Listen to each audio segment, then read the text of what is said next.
जय हिंद दोस्तों, स्वागत है आपका और एक नए वीडियो में और एक नए टॉपिक के साथ। तो चलिए दोस्तों वीडियो स्टार्ट करते हैं। आशा करेंगे पसंद आएगा और पसंद आए तो लाइक और शेयर जरूर से कर दीजिएगा। और चैनल पर पहली बार आए सब्सक्राइब नहीं किया तो साथ में सब्सक्राइब भी कर दीजिएगा। चलिए स्टार्ट। अंतर्राष्ट्रीय मुद्रा कोष यानी आईएमएफ ने अपनी वार्षिक रिपोर्ट जारी की और इस रिपोर्ट में भारत के लिए एक अच्छी खबर है। इसमें यह कहा गया है कि भारत स्टार परफॉर्मर है, कि वैश्विक ग्रोथ में भारत का एक बड़ा रोल है। वैश्विक ग्रोथ में भारत का योगदान 16% से अधिक रहने का अनुमान है। आईएमएफ ये कहा है कि 2025 के अंदर इंडिया जापान को क्रॉस कर जाएगा as a fourth largest economy. ये एक नया एस्टीमेट आया। जो इंडिया की जो ग्रॉस डोमेस्टिक प्रोडक्ट है ये that will basically surpass Japan in 2025 और फोर्थ लार्जेस्ट इकोनॉमी, ये आईएमएफ कह रहा है। जो उन्होंने इंडिया के को बना दिया, जो इंडिया के साथ कर दिया, वो पूरी दुनिया इस वक्त बात कर रही है उसकी। इस वक्त डंका बज रहा है मोदी का पूरी दुनिया के अंदर और पूरी दुनिया उसके गुण गा रही है। तो वो कह रहे हैं रोक सको तो रोक लो, तो रोक सको तो रोक लो। India has successfully navigated multiple shocks we've seen in the recent past. I don't see any red flags in the near term. जिस तरीके से देखा जाए इंडिया की तरक्की ग्रोथ कर रही है ना, उस तरीके से पाकिस्तान उतना ही पीछे आ रहा है। जब तक पाकिस्तान का एक दफा दिवालिया नहीं निकलेगा ना, तब तक पाकिस्तान का कुछ नहीं हो सकता। वो कह रहे हैं जो पिछली प्रोजेक्शन थी वो और थी, वो 27 तक थी। ये जो प्रोजेक्शन है, क्योंकि इंडिया की जो जीडीपी है वो कहा जा रहा है that will be 4.339 trillion in 2025 as compared to Japan which will be 4.3103 trillion. So वो 25 में क्रॉस करेगा।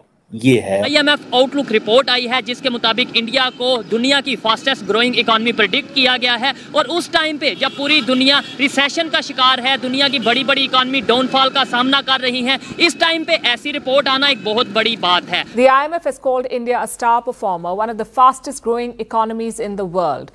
जय हिंद दोस्तों। तो दोस्तों आईएमएफ ने भारत के लिए एक और नई प्रेडिक्शन सामने लाई है, जहां हम जापान को अकॉर्डिंग टू लास्ट जो आईएमएफ की रिपोर्ट थी उसके हिसाब से हम जापान को 2027 में पीछे करने वाले थे अर्थव्यवस्था के तौर पे। यानी जापान को बीट करके तीसरी सबसे बड़ी अर्थव्यवस्था बनने वाले थे हम 2027 में अकॉर्डिंग टू आईएमएफ। लेकिन दोस्तों आईएमएफ की जो लेटेस्ट रिपोर्ट है, आज की रिपोर्ट है, वो ये कह रही है कि जो भारत है वो जापान की अर्थव्यवस्था को 0.2 ट्रिलियन डॉलर से पीछे छोड़ देगी 2025 खत्म होते होते, यानी 2026 के शुरुआती हफ्ते में या 2025 के लास्ट हफ्ते में। ये आईएमएफ की रिपोर्ट है, क्योंकि जापान के कंपैरिजन में जो भारत की अर्थव्यवस्था का विकास दर है वो मंथ बाय मंथ आगे बढ़ रहा है, ये आईएमएफ का कहना है। तो दोस्तों इस रिपोर्ट को देख के जहां पाकिस्तानियों की तो चीखें निकल गई, क्योंकि आईएमएफ ने पाकिस्तान को उन 5 देशों के लिस्ट में डाला हुआ है जहां पे सबसे ज्यादा खतरा है और जहां पे अर्थव्यवस्था ग्रो होने के चांस सबसे कम है। ठीक है, वहीं भारत का आप देख ही सकते हैं प्रेडिक्शन का लेवल क्या है, तो पाकिस्तानियों का रोना बनता है। अब इन जाहिलों से कौन पूछे कि भाई कहाँ गया तुम्हारा जज्बा, कहाँ गया तुम्हारे कलमे की ताकत? जवाब नहीं दे पाएंगे फिर। भारत की अर्थव्यवस्था पर अच्छी खबर आई। आईएमएफ ने भारत की अर्थव्यवस्था पर एक बड़ा दावा किया और कहा कि मौजूदा कारोबारी साल में भारत की जीडीपी बढ़ने की रफ्तार पूरी दुनिया में सबसे ज्यादा रहेगी। आईएमएफ ये कहा है कि 2025 के अंदर इंडिया जापान को क्रॉस कर जाएगा as a fourth largest economy. ये एक नया एस्टीमेट आया। जो इंडिया की जो ग्रॉस डोमेस्टिक प्रोडक्ट है ये that will basically surpass Japan in 2025 और फोर्थ लार्जेस्ट इकोनॉमी, ये आईएमएफ कह रहा है। पिछली प्रोजेक्शन ये गलत थी। वो कह रहे हैं जो पिछली प्रोजेक्शन थी वो और थी, वो 27 तक थी। ये जो प्रोजेक्शन है, क्योंकि इंडिया की जो जीडीपी है वो कहा जा रहा है that will be 4.339 trillion in 2025 as compared to Japan which will be 4.3103 trillion. So वो 25 में क्रॉस करेगा। ये है इन केस अगर इंडिया के अंदर कोई सेटबैक नहीं होता, अगर प्राइम मिनिस्टर मोदी जो है he stays in power and he comes back in power. याद रखिएगा, बिकॉज इस वक्त हर बंदा इंडिया में एक ही बात कर रहा है, 75% पॉपुलैरिटी रेट है, ये है वो है, नरेंद्र मोदी पावर में आएंगे, ये होगा वो होगा। कि इंडिया के साथ काम करने का माहौल बिल्ड करना चाहिए। अब वो उसमें सबको फायदा है, उसमें इंडिया को भी फायदा है, पाकिस्तान को भी फायदा है, बाकी ममालिक को भी फायदा है। क्योंकि देखें, मुझे ऐसा लगता है, मेरी ज़ाती अंडरस्टैंडिंग ये है कि पाकिस्तान और चीन के जो ताल्लुकात हैं वो अपनी जगह, कारोबार अपनी जगह, लेकिन जो पाकिस्तान को एक एडवांटेज है लैंग्वेज का इंडिया के साथ, वो पाकिस्तान को चाइना के साथ एडवांटेज नहीं है। सो पाकिस्तानी बिजनेसमैन जो हैं, if they are working with the Indian businessman तो they can make more money. So political ताल्लुकात जहाँ पे हैं वो वहीं पे रहें। Let's not talk about Kashmir, let's not talk about other things, but let's talk about business, economy में बात करते रहें। ठीक है जी। और अब इंडिया जो है वो इकोनॉमी तो अपनी जगह, लेकिन कहा जा रहा है कि इंडिया जो है it is going to be another AI hotspot. एक विनोद खोसला है, एक वेंचर कैपिटलिस्ट है सिलिकॉन वैली के अंदर, वो ये कह रहे हैं कि इंडिया जो है वो आर्टिफिशियल इंटेलिजेंस इनोवेशन के अंदर जापान एंड इंडिया ये नेक्स्ट AI हॉटस्पॉट है। मैं आपको बार बार कह रहा हूँ, the Chinese are not responsible power because they don't take ownership. Indians have started taking ownership in the Indian Ocean at least. वो कह रहे हैं इंडियन ओशन में, रेड सी में, यहाँ पे जहाँ पे ट्रेड के बड़े सारे मसले बने हुए हैं, कॉन्फ्लिक्ट की सिचुएशन है, तो वो अपना रोल वहाँ पे प्ले कर रहे हैं। ठीक है जी। सो देन इंडिया को ये भी एडवांटेज है, वहाँ पे जो बिलियनियर्स बैठे हुए हैं वही अंदर इंडिया के अंदर, वही बहुत बड़े बड़े तगड़े तगड़े बिलियनियर्स हैं। वो बहुत सारी चीज़ें जो हैं उनको पता लग गया काम कैसे करना है। ठीक है जी। अब तो लोगों ने ये भी कहा है ना कि इंडिया की जो इकॉनमी है वो चाइना को भी क्रॉस कर सकती है अगर इंडिया ऑन वो रहे। कई दफ़ा इसमें ये भी होता है कि जो क्या उसे बोलते हैं, अब देखिए ना, इंडिया ने ओवरटेक किया US को, UK को, सॉरी फ्रांस को, UK को, इटली को, और बहुत सारी, अभी जापान का मैं आपको बता रहा हूँ, जर्मनी को वो अगर ओवरटेक करते हैं। ठीक है जी।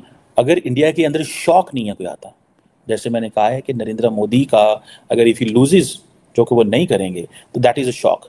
सो इंडिया को कोई भी इकॉनमी हो ना, देखें याद रखें, जो बिजनेसेस होते हैं ना they grow with sentiments. Businesses, markets जो होती हैं वो और अंदाज से चलती हैं। ठीक है जी। सो मार्केट्स बिल्कुल और अंदाज से चलती हैं। सो ये सेंटिमेंट्स होते हैं। अगर कोई मेजर शॉक आता है इंडिया के अंदर देन प्रॉब्लम है, लेकिन अगर ये बड़ा स्मूथली चलता रहता है, जैसे फॉर एग्जांपल इंडिया के चाइना के अंदर वो जो है शी जिनपिंग जो है, उन्होंने 10 साल हुकूमत की, अभी वो 10 साल और रहना चाहते हैं। ठीक है जी। तो इसका थोड़ा सा नुकसान भी हुआ है चाइना को। चाइनीज मानते तो नहीं है इस चीज को, लेकर नुकसान तो हुआ है। इंडिया जो है वो under leadership of Narendra Modi बहुत हद तक ऐसा नजर आता है कि ये थर्ड लार्जेस्ट इकोनॉमी जो है 2027 तक बनने की तरफ जा रहा है। और अगर इसी तरीके से, जैसा मैंने पहले बताया कि इंडिया ने अपनी ग्रोथ, एक्सपेंड होती हुई ग्रोथ जो है GDP, उसको सस्टेन किया 8% और 8% से ज्यादा, और बाकी जो कुछ उन्होंने बताया है वो भी इसी तरीके से चलता रहा, तो फिर इंडिया को कोई रोक नहीं सकता। जैसे कि मोदी को कोई रोक नहीं सकता, जालिमो, मोदी आ रहा है तो इसी तरीके से जालिमो, इंडिया थर्ड लार्जेस्ट इकोनॉमी जो है वो बनने जा रहा है। स्टॉक मार्केट सुपर पावर, ये बड़ा एक अहम पॉइंट है। उन्होंने कहा है कि the excitement around India's growth potential is reflected in its stock market. और उन्होंने कहा जो स्टॉक मार्केट है which has been hitting record high पर है इंडिया की स्टॉक मार्केट, ये कह रहा है CNN। और the value of companies listed on India's exchanges surpass $4 trillion last year. और फिर जो है वो एक्सचेंजेस, जो बाकी स्टॉक एक्सचेंज है वो उनका बताते हैं इंडिया की कहां पर है। National stock exchange of India become power house, और उन्होंने कहा कि 6th लार्जेस्ट जो है वो पावर हाउस बन चुका है। यानी कि एक तो ये कि इंडिया की स्टॉक मार्केट ने वो रैंक अचीव कर लिया है, इंडिया उन रैंक्स में आ चुका है जो कि सुपर पावर्स की स्टॉक मार्केट्स हैं। और Hong Kong exchange to become the world 6th largest, और उसके बाद data from the world federation exchange जो है वो जनवरी, डोमेस्टिक इन्वेस्टर्स, इसके अलावा काफी कुछ उन्होंने जो इसके ऊपर लिखा है। की रिपोर्ट आई है जिसके मुताबिक पाकिस्तान की जो इस टाइम सिचुएशन है, कहा यह जा रहा है कि डिफॉल्ट के करीब जा रहा है, और इंडिया को दुनिया की फास्टेस्ट ग्रोइंग इकॉनमी जो उनसे उन्होंने प्रेडिक्ट किया है। क्या वजह है कि ये इंडिया, ये पाकिस्तान, वो दुनिया की फास्टेस्ट ग्रोइंग इकॉनमी, और हम डिफॉल्ट के करीब जा रहे हैं? तो दोस्तों, भारत की अर्थव्यवस्था ये तो श्योर है, अगर प्रधानमंत्री नरेंद्र मोदी जी की गवर्नमेंट आने वाले 5 सालों के लिए फिर से आती है, जो कि लगभग तय है। जहां तक जनता, पढ़ी लिखी जनता का जो मूड है, वो तो यही लग रहा है कि प्रधानमंत्री नरेंद्र मोदी जी ही सत्ता में वापस आएंगे, और आना भी चाहिए, क्योंकि उन्होंने डिलीवर किया। अर्थव्यवस्था के तौर पे भारत को आज टॉप रैंकिंग में लाके खड़ा कर दिया। ठीक है। और किसी देश की जो पावर होती है, सब कुछ एक तरफ, अर्थव्यवस्था एक तरफ। अगर आपकी अर्थव्यवस्था अच्छी है तो आपका सब कुछ अच्छा है, अगर आपकी अर्थव्यवस्था डाउन है तो आपका कुछ सही नहीं। ठीक है। बेशक आपके पास सब कुछ है, लेकिन आपकी अर्थव्यवस्था अगर नहीं है तो आपको वो वैल्यू नहीं मिलेगी। आज से 10 साल पहले भारत को क्यों वैल्यू नहीं मिलती थी? अर्थव्यवस्था हमारी कहीं नीचे से 15वें 16वें नंबर पे घूम रही होती थी, कहाँ आज 4थे पे। तो इज्जत देखो आप, फिर हर जगह भारत, प्रधानमंत्री नरेंद्र मोदी जी, जयशंकर साहब भी छाए हुए हैं। ठीक है दोस्तों, तो ये सीन, और भगवान करे भारत ऐसे ही ग्रो करता रहे।